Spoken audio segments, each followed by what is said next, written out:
This is Brandon Tatum. Did y'all just see what unfunny ex-comedian D.L. Hughley just said about me? Posted a picture of me and my wife. To do what? To be a racist? Now, I keep telling y'all, this Brandon Tatum guy, he has to be slow. He has to be. Something's wrong with him, right? Something's definitely wrong with Brandon Tatum. Now, all of a sudden, it's about race. I thought it wasn't race.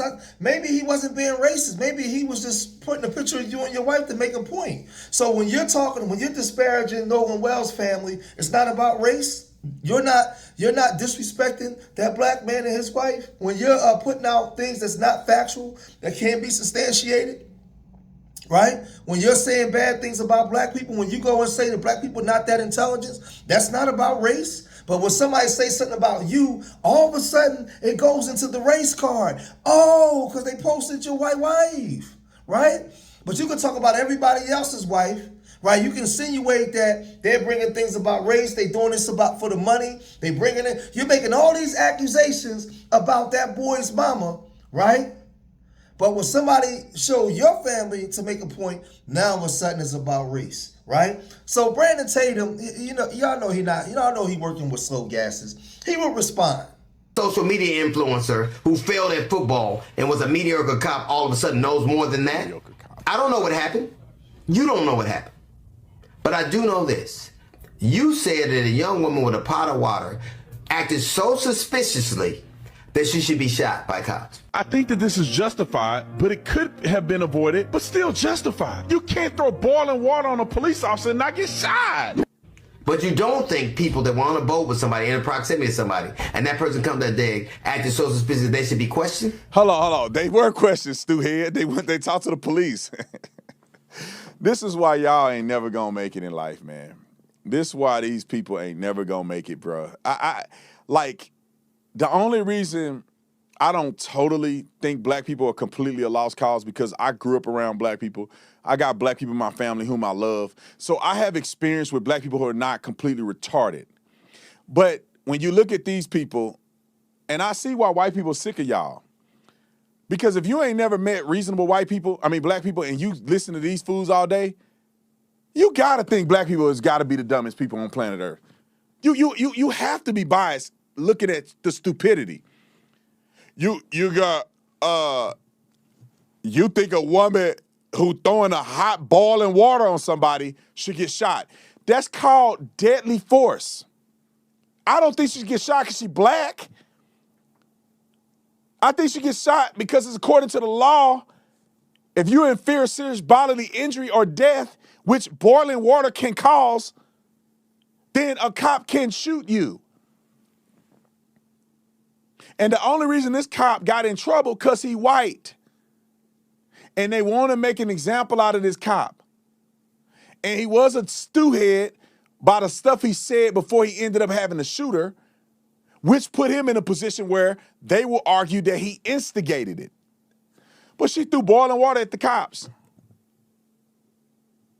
Go throw boiling water at cops today and see if you don't get smoked and they let you off. So again, this guy's a joke because he doesn't have a problem accusing black people, right? He doesn't have a problem with talking about the crimes that black people does, right? He'll go as far as to say, well, it's not about race when he knows that everything in this country is about race. Now, mind you, he brought up race in reference to somebody black. But when it comes to W folks, there's no racism. And if it happened in the past time, are we supposed to just forget about it and move on, right? But when it's come to us, we not supposed to forget about it and move on, right? You see the dynamic here, what we're up against when we're dealing with this guy.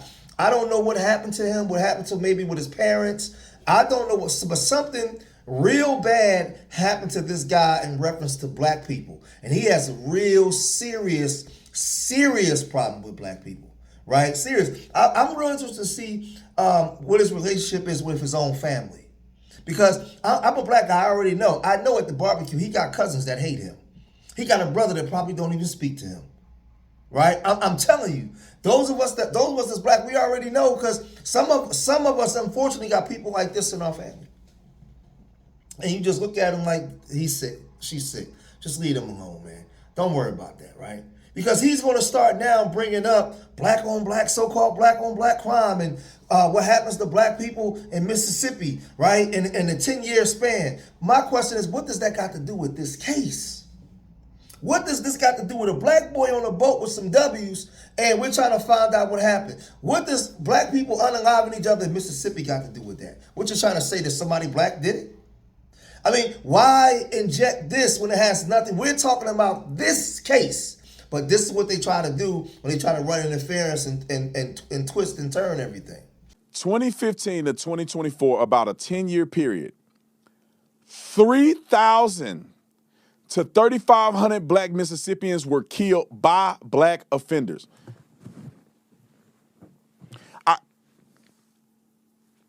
This mother said 3 scenarios, didn't he? Make sure that's right. He gave 3 stories of alleged impropriety. That seemed like a high number. But he gave 3 stories of impropriety spanning over, 30, 40 years. Just in 10 years, there's 3,000 to 3,500 black people killed by other black people.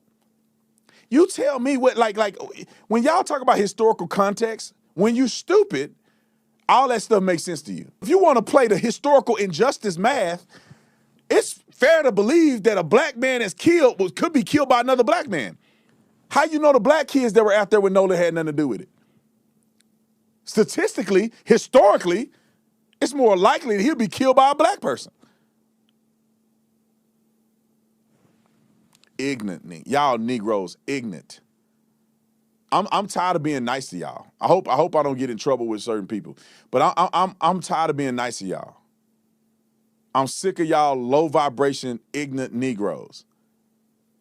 And y'all stupid on every level. And disproportionately, black people come across as stupider than anybody else, disproportionately. Now I want y'all to peep game, right? He goes and he makes that statement. Disproportionately come across as stupider than anybody else. I want y'all to understand something. A couple months ago, he interviewed one of the president of that protected group over there, right? And he came under fire from his base, and his base was starting to turn their back on him, right? And they was claiming that he was getting money to speak up for that group, and they was calling them primates, all kinds of stuff, right? And he was like, he was coming on there trying to run interference, making excuses for their behavior, right? But he said it wasn't about race. But was it about race when they was calling you a primate and coming after you and saying all kinds of disparaging things about you? This is the question. So you bring up so-called black on black crime, but what does that have to do in this case? It has nothing. Ask Brandon Tatum, right? And since it's been all these so-called unalivers in 10 years, he's using his platform to help exonerate, or not exonerate because they haven't been charged with anything, but he's using his platform to help these W boys, right? Because he's a good Christian man. Fair enough, Brandon. I'm not mad at you for that. My question would be to you, Brandon, if you're going to invoke into the story so-called black on black crime in Mississippi, right, you're a good Christian, how many black families, you're a black man, how many good black families have you used your platform to help to bring to justice their so-called, the people that unalive their loved ones? How many times have you done that for black people, Brandon? Right? Because, see, you want to bring something into the conversation that has absolutely nothing to do with this case. Because that's the case, we could talk about how W's lead in all kinds of statistics of crime, right, in this country, disproportionately. We could talk about that. But what I'm saying is, when have you used your platform to help any good black people as a Christian man, right, to bring to justice the people that harmed their family? You haven't. But this dude wasn't done. You are the lamest dude in all of comedy. What is more lame than calling yourself the job you used to have? You're not an officer anymore. You were a football player who failed at being a football player. You didn't make the team, so you became an officer. That wasn't working out, so you became an influencer. You talked about emotion. What is more emotional than this? The word.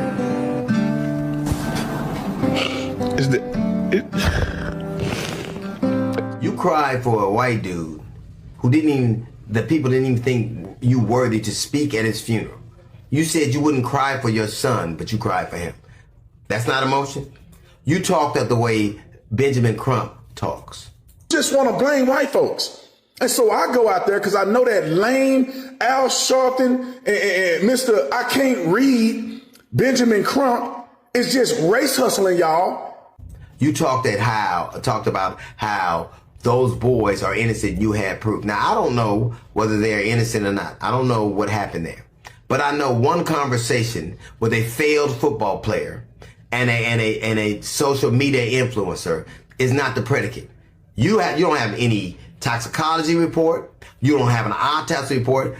You talked about black people acting a fool. Black people are right to be suspicious of a state that took 31 years and 3 trials to prosecute and find guilty the murder of Medgar Evers. Black people are right to be suspicious of a state that in 2005 found 215 black people that were dead and buried in a pauper's grave and nobody knew they were there. Black people are right to be suspicious of a state that just killed a 1-year-old boy and nobody's being brought to account about. Black people are right to be suspicious of a state that has been poisoning black people with the water since the 1960s. Black people didn't look for this fight. They want justice. All they want is accountability. And if it's those boys, it should be that. Nobody has a predetermined notion. I don't know what happened. So again, this guy clearly grew up with trauma. He has some trauma. And he was saying that some good, reasonable, some W folks that grew up that encounter y'all, they tired of y'all, right? He's saying y'all, right? As if these people are the standard for how people should behave, W folks in this country. He knows the history of W folks in this country. He's grifting all the way to the bank, man, right? He got his nose up in some W cooch. He'd do anything to be around them people, right? But he know who they are. The history speaks for itself, man. But I don't know what happened to him. Maybe he may have had a crack addicted family member. He may have something, but there's something catastrophic that happened to him in his life that's causing him to behave in this manner, right? Because this is not normal, right? This behavior that he's exhibiting is definitely not normal, and he's over emotional.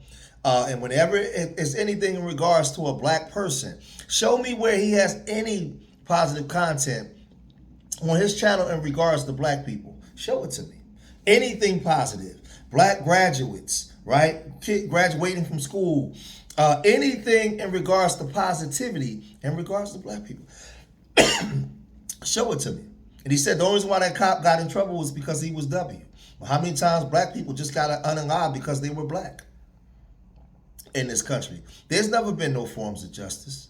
Right? He's not intelligent. He's suffering severely from mental health issues, and you can clearly see it. And this is why they prop him in the cameras and put they prop him up and put a microphone in front of his face to talk.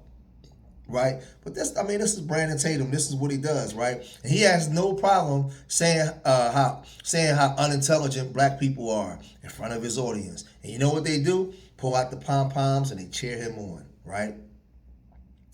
In total disregard of American history. We are the problem, nobody else. But y'all let me know what y'all think, man. If you made it this far in the video, hit that like button. Subscribe to Street Media TV. Leave your comments in the comment section. Remember, I love y'all. Till the next time. Peace.